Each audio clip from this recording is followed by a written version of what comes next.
जरा सोचिए, एक ऐसा नाटक जो लिखा तो गया 1855 में, पर 1979 तक उसे किसी ने पढ़ा ही नहीं। हम पूरे 124 साल वो कहाँ था, और उसमें ऐसा क्या था कि उसे छिपाना इतना जरूरी हो गया? आज हम महात्मा ज्योतिबा फुले के इसी साहित्यिक रहस्य तृतीय रत्न की परतें खोलने जा रहे हैं। बिल्कुल। और ये सिर्फ एक नाटक नहीं है, ये एक टाइम कैप्सूल जैसा है। अच्छा। हाँ, एक ऐसा दस्तावेज जो हमें सीधे 19वीं सदी के समाज में ले जाता है और दिखाता है कि कैसे ज्ञान को एक हथियार बनाया गया था। शोषण की जड़ों पर हमला करने के लिए। बिल्कुल, इसे भारत का पहला आधुनिक सामाजिक नाटक कहना मतलब बिल्कुल गलत नहीं होगा। तो चलिए इसी के तह तक चलते हैं। हम ये समझने की कोशिश करेंगे कि फूले ने इस नाटक को लिखा क्यों, इसकी कहानी में ऐसा क्या विस्फोटक था, और कैसे ये तीसरे रत्न यानी ज्ञान की बात आज भी उतनी ही जरूरी है। हाँ, चलिए शुरू करते हैं। इन 55 के पुणे से हमें जरा उस दौर में ले चलिए। वो कैसा समय था, वो समाज कैसा था, फूले को ये नाटक लिखने की जरूरत ही क्यों पड़ी? देखिए 1855 का पुणे एक बहुत ही विरोधाभासी समय था। विरोधाभासी कैसे? एक तरफ तो पेशवा राज खत्म हो चुका था, अंग्रेजी शासन आ गया था, हम्म। लेकिन दूसरी तरफ समाज के अंदर जो परतें थीं, वो अब भी पुरानी ब्राह्मणवादी व्यवस्था की जकड़ में थी। मतलब शिक्षा, धर्म, सामाजिक रुतबा, इन सब पर कुछ खास वर्गों का कब्जा था। हाँ, मजबूत कब्जा था। और फुले जिन्हें शूद्र अतिशूद्र कहते हैं, यानी किसान, मजदूर, दलित जातियां, उनकी असल जिंदगी कैसी थी उस समय? उनकी जिंदगी तो एक तरह से दोहरी गुलामी में फंसी हुई थी। दोहरी गुलामी। हाँ, एक तरफ अंग्रेजों का राज और दूसरी तरफ ये सामाजिक व्यवस्था जो उन्हें ज्ञान और सम्मान दोनों से दूर रखती थी। और इसी शोषण को बनाए रखने के लिए एक एक गठबंधन काम कर रहा था, है ना? फुले ने उसे शेठजी भटजे का नाम दिया था। आपने बिल्कुल सही पकड़ा, शेठजी भटजी। ये गठबंधन काम कैसे करता था? मेरा मतलब, पुजारी तो सिर्फ पूजा पाठ कराता होगा, उसका आर्थिक शोषण से क्या लेना देना? यही तो सबसे बड़ा सवाल है, और फूले ने इसी की नस पकड़ी थी। ये एक दुष्चक्र था। अच्छा। बड़जी यानी पुजारी, वो धर्म, ज्योतिष, पाप पुण्य का डर दिखाता था हम्म। और लोगों को महंगे कर्मकांड और अनुष्ठान करने पर मजबूर करता था। और जाहिर है, एक गरीब किसान के पास इसके लिए पैसे तो होते नहीं होंगे। बिल्कुल नहीं। तो फिर उसे जाना पड़ता था शेठजी यानी साहूकार के पास। ऊंची ब्याज दर पर कर्ज लेने। हाँ, तो पुजारी डर पैदा करता था और साहूकार उस डर को भुनाता था। अरे वाह, ये तो एक परफेक्ट ट्रैप है। एक ऐसा चक्रव्यूह जिससे किसान और मजदूर पीढ़ी दर पीढ़ी कर्ज, अज्ञान और अंधविश्वास में ही डूबे रहते थे। फूले ने अपनी आंखों से ये सब देखा था, और तृतीय रत्न इसी तंत्र पर किया गया पहला सीधा नाट्य प्रहार था। ये सुनकर तो नाटक की कहानी जानने की उत्सुकता और बढ़ रही है। मैंने पढ़ा है कि इसमें मुख्य किरदार एक शूद्र किसान और उसकी पत्नी है। हम्म 1855 में यह अपने आप में एक बहुत बड़ा कदम रहा होगा, जब मंच पर सिर्फ देवी देवताओं या राजाओं की कहानियां होती थीं। ये सिर्फ बड़ा कदम नहीं, ये अकल्पनीय था। फुले ने मंच को महलों और मंदिरों से निकाला और एक गरीब किसान की झोपड़ी में लाकर खड़ा कर दिया। वाह। कहानी बहुत सीधी है। एक गरीब किसान है, उसकी पत्नी जोगुबाई गर्भवती है, और उनके घर एक ब्राह्मण पुजारी आता है, जयराम जोशी। और यहीं से शोषण का खेल शुरू होता है। हाँ। पुजारी आते ही ज्योतिष का पासा फेंकता है। वो जोगुबाई की ग्रह दशा को खराब बताता है अच्छा। और भविष्यवाणी करता है कि उसका होने वाला बच्चा वो खतरे में है, शायद पैदा होते ही मर जाएगा। ये तो डर पैदा करने का एक क्लासिक तरीका है। बिल्कुल। फिर वो इससे बचने का उपाय बताता है, एक महंगा अनुष्ठान। और ये बात मुझे बहुत हैरान करती है कि फूले ने उस पूजा के आर्थिक पहलू को कितनी बारीकी से दिखाया है। ये सिर्फ अंधविश्वास पर हमला नहीं, ये तो एक तरह का इकोनॉमिक ऑडिट है। आपने बिल्कुल सही शब्द इस्तेमाल किया, ये एक इकोनॉमिक ऑडिट ही है। वो किसान जिसकी महीने की कमाई मुश्किल से 4 रुपए है, पुजारी उससे पूजा के लिए 10 रुपए की मांग करता है। 10 रुपए मतलब महीने की कमाई से 2.5 गुना ज्यादा। हाँ, और सामाजिक दबाव, बच्चे को खोने का डर, किसान को झुकना पड़ता है। और फिर पूजा के नाम पर जो होता है, वो तो और भी दुखद है। हाँ, नाटक में वो दृश्य बहुत मार्मिक है। पूजा के लिए घी, अनाज, जो भी कीमती सामान लाया गया है, पुजारी मंत्र पढ़ने का नाटक करते हुए वो सब खुद खा जाता है, क्या बात कर रहे हैं? और जो बचता है उसे अपनी झोली में भरकर घर ले जाता है। किसान परिवार भूखा का भूखा रह जाता है और ऊपर से कर्ज में और डूब जाता है। तो फूले ने ये दिखाया कि ये पूजा नहीं, ये एक सोची समझी लूट थी। सीधे सीधे। नाटक का शीर्षक बहुत शक्तिशाली है, तृतीय रत्न, यानी तीसरा रत्न या तीसरी आंख। पारंपरिक रूप से तो तीसरी आंख भगवान शिव से जुड़ी है।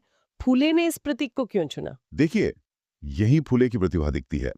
उन्होंने एक स्थापित धार्मिक प्रतीक को लिया और उसे पूरी तरह से एक नया मतलब धर्मनिरपेक्ष और लोकतांत्रिक अर्थ दे दिया। अच्छा। जहां शिव की तीसरी आंख विनाश या अलौकिक ज्ञान का प्रतीक थी, वहीं फूले की तीसरी आंख विवेक, तर्क और शिक्षा का प्रतीक है। ये वो आंख है जो शोषण को देख सकती है। बिल्कुल। और यहीं पर उनका वो प्रसिद्ध वाक्य आता है ना, विद्या के बिना मति गई। हाँ, वो अमर वाक्य इसी नाटक की आत्मा है। विद्या के बिना मति गई, मति के बिना गति गई, गति के बिना वित्त गया, वित्त के बिना शूद्र बर्बाद हो गए। इतना अनर्थ एक अविद्या ने किया। फूली के लिए ज्ञान या विद्या ही वो तीसरा रत्न था जो बाकी दो रत्नों यानी स्त्री और पुरुष को उनकी असली कीमत समझा सकता था। इतना है, एक क्रिटिकल थिंकिंग की क्षमता। एकदम सही। फूले कह रहे थे कि असली गुलामी लोहे की जंजीरों से नहीं होती, बल्कि दिमाग पर पड़े अज्ञान के तालों से होती है। हाँ, और शिक्षा वो चाबी है जो इन तालों को खोल सकती है। ये उस ज्ञान शक्ति के गठजोड़ पर सीधा हमला था जिसे बनाए रखने के लिए एक वर्ग ने ज्ञान पर एकाधिकार कर रखा था। तो उनका मानना था कि इस तीसरी आंख के खुलने से ही व्यक्ति अपनी गुलामी को समझेगा और उससे विद्रोह करेगा। बिल्कुल। तो ये नाटक भाषा, किरदार, तकनीक हर लिहाज से अपने समय से बहुत आगे था।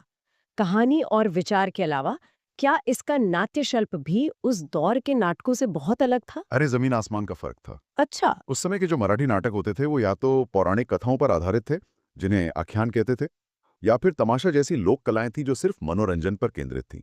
फूले ने पहली बार नाटक को मनोरंजन के बजाय जन शिक्षण और सामाजिक चेतना का औजार बनाया। और भाषा, उन्होंने किरदारों की भाषा को कैसे इस्तेमाल किया? उन्होंने जानबूझकर संस्कृत वाली, पंडितों वाली मराठी को खारिज कर दिया। और आम बोलचाल की भाषा अपनाई? हाँ, किसानों मजदूरों की रोजमर्रा की भाषा, सीधी सच्ची जमीन से जुड़ी हुई, ताकि हर कोई उसे समझ सके। लेकिन जो सबसे असाधारण प्रयोग उन्होंने किया वो था विदूषक यानी जेस्टर के किरदार के साथ। हाँ, ये बहुत दिलचस्प है। पारंपरिक नाटकों में तो विदूषक का काम सिर्फ हंसाना होता था। बिल्कुल, और वो अक्सर एक ब्राह्मण पात्र होता था जो राजा का दोस्त होता था। सही। फूले ने इस परंपरा को सिर के बल खड़ा कर दिया। तृतीय रत्न में विदूषक शोषित समाज से आता है। और वो सिर्फ हंसाता नहीं है। नहीं, वो एक सामाजिक आलोचक है। जब मंच पर पुजारी किसान को लूट रहा होता है तो विदूषक दर्शकों की तरफ मुड़कर उस ढोंग पर तीखी टिप्पणी करता है। वो एक तरह से नाटक का सूत्रधार बन जाता है जो दर्शकों को सोचने पर मजबूर करता है। ये तो कमाल है। ये तकनीक मुझे एक जर्मन नाटककार ब्रेख्ट की याद दिलाती है, जिसे एलियनेशन इफेक्ट कहते हैं। लेकिन ब्रेख्ट तो 20वीं सदी में थे। यही तो फूले का जीनियस है। ब्रेख्ट ने यह सिद्धांत 1930-40 के दशक में यूरोप में विकसित किया।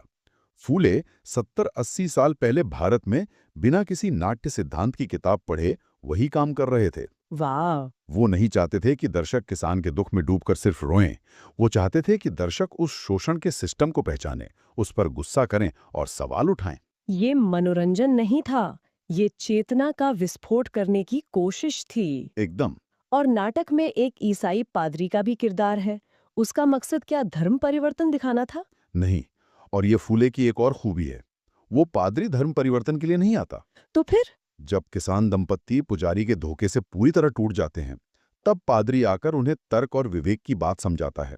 वो उन्हें बताता है कि तुम्हारे साथ जो हुआ वो तुम्हारे ग्रहों की वजह से नहीं, बल्कि तुम्हारी अज्ञानता की वजह से हुआ। अच्छा। और फिर वो उन्हें रास्ता दिखाता है फूले और सावित्रीबाई द्वारा चलाए जा रहे रात्रि स्कूलों का। तो ये एक तरह से उन ईसाई मिशनरियों को धन्यवाद भी था, जिनकी शिक्षा ने फूले की खुद की तीसरी आंख खोलने में मदद की थी। हाँ, आप ऐसा कह सकते हैं। तो एक ऐसा नाटक जो हर स्तर पर इतना क्रांतिकारी था, उसे तो बहुत सराहा जाना चाहिए था।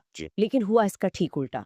ये एक सदी से भी ज्यादा के लिए गुमनामी में चला गया। आखिर हुआ क्या था? यही इस कहानी का सबसे नाटकीय और दुखद हिस्सा है। फूले ने यह नाटक 1855 में दक्षिणा प्राइज कमेटी को भेजा था। अच्छा। ये कमेटी ब्रिटिश सरकार ने मराठी में मौलिक लेखन को इनाम देने के लिए बनाई थी। यानी एक प्रगतिशील सोच वाली संस्था थी। फिर दिक्कत कहाँ हुई? विडंबना देखिए, संस्था का उद्देश्य तो प्रगतिशील था, लेकिन उसे चलाने वाले वही पुराने अभिजात्य वर्ग के लोग थे जिनमें ब्राह्मणों का वर्चस्व था। और जब उनके सामने ये नाटक आया, जिसमें भटजी यानी पुजारी वर्ग को शोषक और धोखेबाज दिखाया गया था, तो हंगामा हो गया। ये उनकी सत्ता पर सीधा हमला था। तो इसे जानबूझकर दबा दिया गया। ये तो एक तरह की संस्थागत सेंसरशिप थी। हाँ, ये इंस्टीट्यूशनल सेंसरशिप का एक क्लासिक उदाहरण है। कमिटी ने नाटक को तुरंत खारिज कर दिया और फूले का ये क्रांतिकारी संदेश पांडुलिपियों में ही कैद होकर रह गया। वो समाज को जो तीसरी आंख देना चाहते थे, उस पर व्यवस्था ने पट्टी बांध दी। बिल्कुल। तो फिर ये 124 साल बाद मिला कैसे? इसकी दोबारा खोज की कहानी भी बहुत दिलचस्प होगी। इसकी खोज 1979 में हुई और उसका समय बहुत महत्वपूर्ण है। हम्म। वो महाराष्ट्र में दलित पैंथर आंदोलन का दौर था। एक नई, आक्रामक और शिक्षित दलित पीढ़ी अपने नायकों और अपने इतिहास को फिर से खोज रही थी। और फूले उनके सबसे बड़े नायकों में से एक थे। हाँ, उनके विचारों को फिर से पढ़ा और समझा जा रहा था। इसी खोज के दौरान शोधकर्ताओं को फूले की पांडुलिपियों के बीच ये भूला बिसरा नाटक मिला। वाह! यानी एक खोया हुआ क्रांतिकारी टेक्स्ट ठीक उस समय मिला जब एक नया सामाजिक आंदोलन उसे अपनाने के लिए तैयार था। बिल्कुल। जब 1979 में ये नाटक छपा और पहली बार इसका मंचन हुआ तो इसका असर जबरदस्त था। सच में? हाँ, कहते हैं कि कई शो में दर्शक रो पड़े थे, इसलिए नहीं कि कहानी दुखद थी। बल्कि इसलिए क्योंकि 100 साल से ज्यादा बीत जाने के बाद भी वो उसी शोषण, उसी अंधविश्वास को अपने जीवन में महसूस कर रहे थे। हाँ, तृतीय रत्न उनके लिए सिर्फ एक नाटक नहीं, उनकी अपनी कहानी बन गया था। तो तृतीय रत्न सिर्फ एक साहित्यिक कृति नहीं, बल्कि एक ऐतिहासिक दस्तावेज है। ये हमें बताता है कि कैसे शिक्षा को सामाजिक मुक्ति का सबसे बड़ा हथियार बनाया जा सकता है। ये दलित बहुजन साहित्य और रंगमंच की नींव का पत्थर है।